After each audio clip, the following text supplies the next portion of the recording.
Ito lang si PRD ang talagang may puso sa bayan.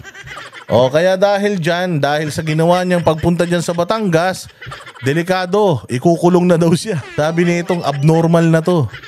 Ang tagal na nitong tumatakbong senador, hindi naman nananalo. Hoy, Abnoy, Nery Colmenares, sino walang naniniwala sa'yo? Panay pa ang papresko ninyong mga ulol kayo. Walang naniniwala sa inyo mga sir, promise. Sinasabi na naman ng mga gunggong na ito na yun daw warrant of arrest, lalabas na daw ngayon. Sabi ni Ruru, 32 years old na ako, Boss Dada, pero ni minsan di ko yan nakita si Tamba sa lugar namin sa Leyte. Sa tarpaulin ko lang nakikita. Ipagdasal mo yung kaluluwa niya para pumunta dyan sa inyo. Alang hiya naman oh. Oh, so eto na nga, itong Abnoy na to. Sabi ni Trillanes, sa July daw lalabas na yung warrant. Lumabas na yung Almoranas niya, yung warrant, hindi pa. Ito naman, itong engot na to, sabi niya, lalabas daw sa bago matapos ang 2020 po. Colmenares, pare-parehas kayo nila dilimang mga tanga. Si Dilima, hayop ka. Mula CHR hanggang DOJ siya, nagsenador pa. Alam mo ba kung ilang taon yun? Halos ano yun? 12, halos 15 years yun. Halos 15 taon na tinatrabaho ni Leila de Lima, si Duterte, hanggang ngayon, kahit isa. Wala pa siyang naisasampang kaso, kahit isa. Wala pa siyang ebidensya. Ngayon, etong tanga na to, kahit isang kaso, si Duterte sa Pilipinas, wala nga siyang kaso, ni hindi nga siya mag-qualify na makasuhan, pero iyak ng iyak sa ICC tong gunggong na ito. Sana yung ICC, dun na kayo tumira. O total naman, mas pinapanigan nyo yun kaysa sa bayan nyo. Akala ko ba bayan muna? Hindi nyo namang kabayan niyang ICC, ibang bansa yan. Pangalan pa lang ng party list nyo, bayan muna. Unahin nyo yung interest ng bayan. Interest yan ng ibang bansa eh. Paano naging bayan muna yan? Mga sinungaling talaga kayo. Mga hayop kayo. O sige, pakinggan natin tong sasabihin nitong tanga na to. Ang tagal-tagal nang tumatakbo, hindi na nanalo. Huwag ka nang tumakbo, walang naniniwala sa'yo. Sino ka ba? Kahit maglakad ka sa kalsada, walang magpapaselfie sa'yo. Mas marami pa nagpapaselfie kay Jay Guevara kaysa sa'yo kasi Halloween kanina. Sabi ni Jay Guevara kanina, naglalakad kami sa BGs, hindi dami nagpapaselfie sa kanya. Boss Dada, sabi mo to, sikat na ako talaga. Bakit? Ang dami nagpa-selfie sa akin. Sabi ko, tanga. Undas na, happy Halloween. Akala nila naka-costume ka. Sabi niya, gago yung mga yun naka-Amerikana pa naman. Ayun na nga. Naka-Amerikana ka pa. Oh, naging kamukha mo si Danny DeVito. O sige, pakinggan natin sasabihin nito mga kasinungalingang mga hayop na ito. Wouldn't be surprised if the ICC will terminate its investigation soon and issue the warrant of arrest. Marunong ka pa? Hindi ka nga pinakikinggan dito sa Pilipinas, ipakikinggan ka pa ng ICC. So nag-ano lang naman pala siya, nagbigay lang siya ng kanyang tawag diyan, ng kanyang analysis. Iti-terminate na daw ng ICC yung investigation nila. At maglalabas na daw ng warrant. Napakagaling talaga ng mga makakaliwa, no? Against President Duterte, at least siguro before the end of this year. Jesus, fake news na naman yan. Iisa lang lahi nyo na Trillanes. Sabi ni Trillanes, July, wala pa din hanggang ngayon. Ikaw naman, end of the year. Ilagay mo na end of the world. Hayop ka. Lahat na lang. President Duterte will be the first Asian to be tried in the ICC. Kailan? Paano mangyayari yun? Sabi nga ni Bongbong, hindi nga siya. Ayaw nga ng gobyerno na makialam ang ICC sa Pilipinas. Bakit? Baka mauna pa daw malibing. Baka una pa daw makulong si Bongbong kaysa kay Duterte sa dami ng kahayupang ginawa ng pamilya nila sa Pilipinas. Kaya hindi nila papapasukin yan. At kahit pumasok yan dito, yung ICC na yan, tatingin ba ninyo, yung pulis na pinakamamahal ni Duterte susunod sa mga ulul na yan? Kung hindi susundin ng pulis, yung ICC, hindi yan nila maaaresto si Duterte. At kung utusan yung mga pulis na arestuin si Duterte, sigurado ako, yan na ang hudyat ng gulo sa Pilipinas. Yan na ang hudyat ng gera ng mga mamamayang Pilipino laban sa mga dayuhan at sa mga nasa gobyerno. Kapag ginawa nila yan, dyan natatalikod ang militar, dyan natatalikod ang kapulisan sa gobyerno. Kasi ang sabi ng konstitusyon, aalagaan ng sundalo at ng mga pulis ang konstitusyon at ang kapakanan ng mga citizens nito. Ng citizens ng Pilipinas. PRRD is a citizen of this country. And itong ICC is a foreign entity. Hindi ito Pilipinas. Hindi nga tayo miyembro nito. Kaya kung itong mga ulul na ito papasok dito, magkakagulo. At isa pa, kung si Leila de Lima nga, 15 taon, more or less, na dinivote niya yung sarili niya para makakalap ng ebidensya para makasuhan si Duterte, kahit isa, wala siyang naikaso. Ito pa kayang ICC na wala namang jurisdiction dito. Anakot nyo na lang yan. Pero hindi na natatakot ang mga Duterte dyan. Hindi na sila natatakot dyan sa ICC na yan. Dahil palapag pa lang dito sa Pilipinas ang mga yan, maniwala kayo.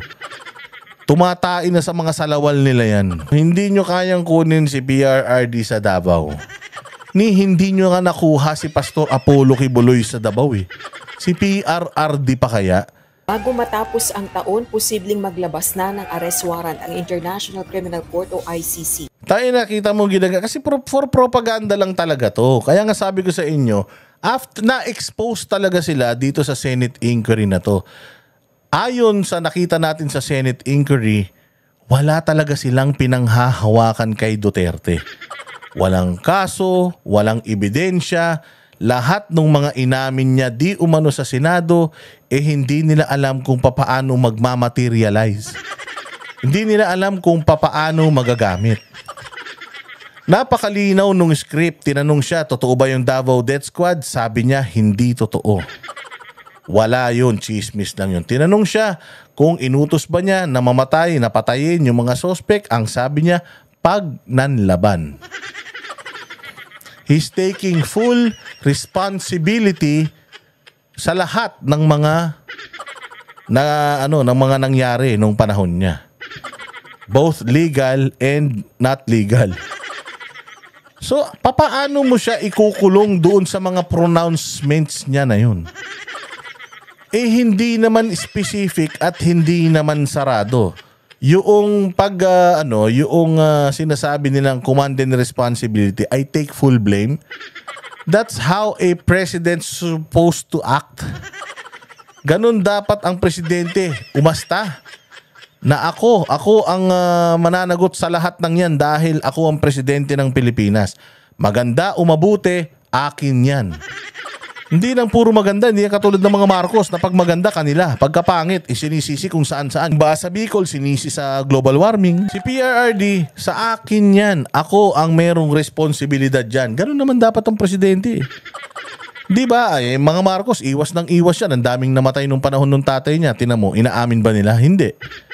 Hindi naman daw inutos ng tatay niya na patayin yung mga yun. Ganun din naman si PRD. Hindi rin inutos ni PRD na mamatay ang mga yan at patayin yung mga yan. Pero bakit sinisisi nyo sa kanya? Bilangin nyo ilan na namatay doon sa sa martial law. Bilangin din ninyo kung ilang mga kabataan na ngayon ang adik under administrasyon ni Bongbong. Kaya yung sinasabi natin, wala kayong nagawa noong mga panahon na nandiyan kayo. Si PRD, hindi na siya dati ang yabang-yabang nyo. Hindi kasi siya pwedeng sampahan ng kaso kasi presidente siya. Meron siyang parliamentary immunity dahil presidente siya. 3 years nang hindi presidente si PRRD. Isang kaso pa lang nasampan yun, na-dismiss pa. Yung kaso ni Franz Castro na grave threat. Yun na lang isinampan nyo, na-dismiss pa. Tapos ngayon, gusto nyo maniwala kami na papasok na tong ICC. Tangina, kung ako ICC, hindi ako makikialam. Bakit? Kayo nga, wala kayong nakitang ebidensya laban sa kanya eh. Anong ebidensyang makukuha namin? Hindi naman kami dyan nakatira.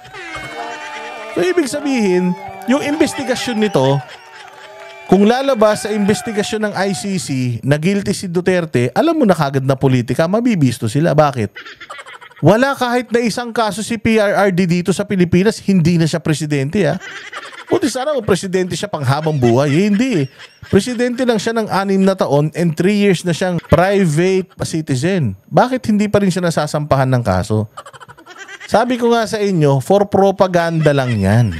Wala silang makitang pangit na pwedeng ikasira ng mga Duterte bukod dito sa ano na to, sa usapin na ito. Kaya ayan, ICC, yun ang panakot nila. Baka sa susunod na, baka itong buwan na to, sa susunod na buwan, lumabas na yan. Pag hindi lumabas, lalabas na yan, itong bago magmahal na araw. Pag di na naman lumabas, lalabas na yan, bago lumabas si Jose Marichan. Kaugnay ng umano'y extrajudicial killings o EJK sa anti-drug war ni dating Pangulong Rodrigo Duterte. Ito ang paniniwala ni Attorney Nery Colmenares, isang human rights lawyer at chairperson ng progressive group na Paniniwala mo yan? Naniniwala ka rin na mananalo ka sa Senado eh, pero ilang Senado na yung tinakbuhan mo, lagi kang talo. Lahat ng pinaniwalaan mo, palpak. Ang tagal nyo ng aktivista hanggang ngayon, nakuha nyo na ba yung mga gusto nyo? Yung mga pinangarap nyo, bata ka pa, aktivista ka na, wala ka pang salamin. Sumisigaw ka na sa kalsada eh. Ano na bang mga nakuha ninyong pagbabago sa bayan? Simula nung naging aktivista ka, ilang taong ka na aktivista? 50 years? May sinasabi ka pa na, biktima ako ng martial law. Biktima ako ng martial law, tinali ako ng wire. Akala ko mamamatay na kami, tapos kampi mo si Bongbong ngayon. Si Eta Rosales, ginahasa ako nung panahon ng martial law. Buisit yan si Marcos Sr. O, nasa na si Eta Rosales ngayon? Buhay pa ba yun? Ang style nyo, bulok. Oo, galit lang kayo kapag hindi siguro kayo binabayaran. Pero pag binayaran na, patay na si, putang mantakin mo, namatay na si Eta Rosales. Namatay na si Eta Rosales, ikaw kailan ka susunod? Mantakin mo si Eta Rosales, ang tagal na naging aktivista, naging congresswoman. Ang tagal ni Eta Rosales na buhay, wala siyang nabago. Ang dami niyong mga aktivista, no? Si Satur Ocampo nga, mamamatay na rin. Walang nabago. Yung mga dati mong kasamahan, sino yun? Si Boy Lipstick? Si yung mahaba-baba. Oo. Ang dami nyo ng mga isinigaw sa kalsada, ang dami ng laway nyong tumalsik sa Katipunan at saka sa Rotonda. Wala pa rin naman kayong nabago. Ay na, sinong maniniwala sa iyo at sinong mapapaniwala mo sa mga analysis mo eh. Ay na, wala kang naniniwala sa iyo. Baka pati pamilya mo hindi bumoto sa iyo nung eleksyon eh. O yan, si Renato. Oo, si Renato, kita mo. Nung panahon ni Noy Noy, ang ingay. Nung panahon ni Gloria, ang ingay. Nung panahon ni Duterte, sobrang ingay. Nung panahon ni Pinoy, biglang nanahimik. bayan muna. Kapag nangyari ito, ang dating Pangulong Duterte anya ang magiging kauna-unahang Asian na sasailalim sa isang pagdinig sa ICC. Sa testimonya ni dating Pangulong Duterte sa pagdinig ng Senado noong October 28, sinabi nitong inutusan umano niya ang mga pulis na udyukan ng mga sospek na manlaban sa operasyon. Ang pahayag na ito, mas pinalalakas pa umano ang kaso laban sa... Ganun naman talaga. Sige, bumunot ka. Bumunot ka. Bumunot ka. Bumunot. Patayin mo. Bumunot eh. Ang mahirap nun, yung hindi bumunot. O halimbawa ako, inudyukan ko. O inudyukan kita. Maasarin mo. Para pag bumunot, patayin mo. O ang tanong, mayroon bang aamin na pulis na ganun? Na, opo, binunutan ko eh. Tapos inasar ko. Eh ayaw bumunot, pinatay ko na. Sinong tangang pulis ang aamin na ganyan? Di pag inamin mo yan, di puta pati ikaw nakulong. Walang tangang pulis na aamin yan. Kasi nga, hindi yan nangyari. Oh, pwedeng iutos yan sa pulis. Pero it's up to the police kung susundin nila o hindi. Kaya nga meron yan silang mga batas na sinusundan. Rules of engagement. Meron silang Biblia na sarili kung papaano nila yung mga operational procedures. Yan, walang nakalagay sa operational procedures na pag sinabi ng presidente, masama o mabuti, sundin nyo. Walang ganun. Mga tanga.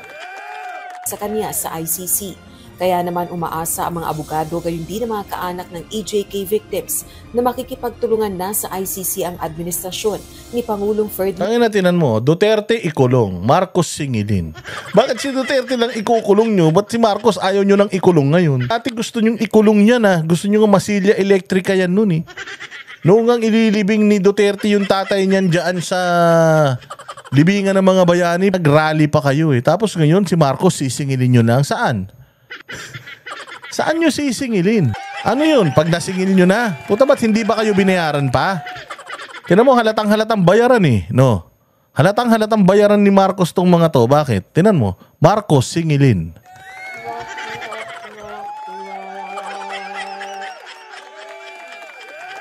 Singilin daw si Marcos. Puta, Marcos, bayaran mo kasi. Oo, kasi ayan na, sinisingil ka na Umaasa kayo sa umaasa kayo sa bayad ni Bongbong kaya hindi nyo binabanatan Kasi pwede naman Marcos singilin at ikulong pero hindi, sinisingil nyo lang Ang hirap. Magkano ba kasi binabayad sa inyo niyan? Delayed yung payment, Juan de la Cruz. Delayed kasi naniningil sila Marcos singilin. Tangina, nakailang tanggol na sila sa iyo Marcos, bayaran mo naman. Walang hiya naman Nan Marcos Jr. Para sa kanila, mahirap makamit ang hustisya sa Pilipinas bunsod ng umiiral na justice system. We still encourage President Marcos. Bati na kayo? Bati kayo? Gago, sabi mo, winalang hiya ka ng tatay niyan. Gigil na gigil ka kay Marcos Sr. Kamo, tinali ka ng wire, inihiang ka sa muka, tinumbong ka, di ba? Di ba ang dami mong kinukwento noon? Umiiyak-iyak ka pa pag kinukwento mo yung karanasan mo nung martial law. Tapos puta ina ngayon, bati kayo nung anak. Wow! So ngayon, sasabihin nyo, hindi pwedeng ipasa sa anak yung kasalanan ng ama. Puta ina, dati hindi. Pati sa mga aso, galit kayo. Basta Marcos. Ang galing-galing mo, Colmenares. The ICC fully, and second, of course, to return to the ICC, but the shift in policy is already a major kumbaga departure from their previous stance. Sa dami ng hinawakan ng NUPL-NCR na cases, isa lang yung pumasa sa ombudsman, isa lang yung conviction dun sa Caloocan case. So ito yung tinitignan nating parameters or barometer ng accountability, yung effectiveness ng domestic accountability. Kasi po, wala po kaming kalaban-laban. Wala kayo kalaban-laban, adik yung anak mo Kung hindi ba naman pusher yung anak mo, kung hindi sana nagdroga, kung ikaw sana naging mabuti kang nanay, pinigilan mo yung anak mo magtulak ng shabu, di sana buhay pa yan. Kasalanan pa ng pamahalaan na yung anak mo kriminal. Pucha. Gano ba ka-special yung anak mo sa dami ng sumuko, sa dami ng mga nakulong, nabuhay? Bakit yung anak mo namatay? Bakit hindi lahat nung namatay? Ba't yung anak mo lang? Ibig sabihin, yung anak mo lang lumaban.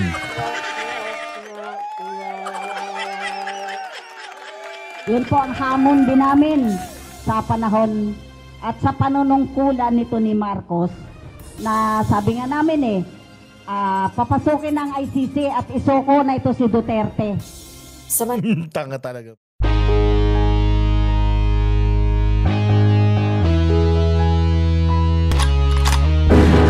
Yan ang Banateros, walang inuurungan. Pag tama palakpakan, pag mali ay babanatan. Yan ang Banateros, boses ng order.